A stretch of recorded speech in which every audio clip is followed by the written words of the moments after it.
కరీంనగర్ జిల్లా కేంద్రంలోని సంక్షేమ శాఖ హాస్టళ్లలో ఆర్థిక మంత్రి ఈటెల రాజేందర్ ఆకస్మిక తనిఖీలు నిర్వహించారు. చింతకుంట ఆర్ట్ స్కూల్ హాస్టల్, అంధుల, మూగ, చెవిటి హాస్టళ్లను సందర్శించారు. విద్యార్థులతో మాట్లాడారు. వారి సమస్యలను అడిగి తెలుసుకున్నారు. విద్యార్థులకు వడ్డిస్తున్న ఉప్మా, సాంబారు రుచి చూశారు.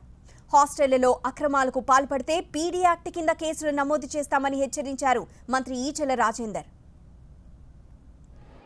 జనవరి 31 తారీఖు కల్లా మొత్తం social welfare, residential, social welfare and BC welfare, ST welfare, minority welfare ఉన్నటువంటి హాస్టల్ అన్నీ కూడా శాంక్షన్లు ఇచ్చుకొని మళ్ళీ వచ్చే అకాడమిక్ ఇయర్ కల్లా కూడా ఇవన్నీ టిప్ టాప్ చేసుకొని ఇవాళ మురికి కూపాలుగా ఉన్నటువంటి ఈ హాస్టల్ని జనావాసాలకు విద్యార్థులు ఉండేటువంటి దానికి అనుగుణంగా తీర్చిదిద్దేటువంటి పని మొదలవుతుంది. ఎన్ని కోట్ల రూపాయలు ఖర్చు అయినా పర్వాలేదు, మా ముఖ్యమంత్రి గారు పేద పిల్లలు చదువుకునేటువంటి హాస్టళ్ళు కానీ స్కూళ్ళు కానీ గొప్పగా ఉండాలి, ఏ లోటు లేకుండా ఉండాలి.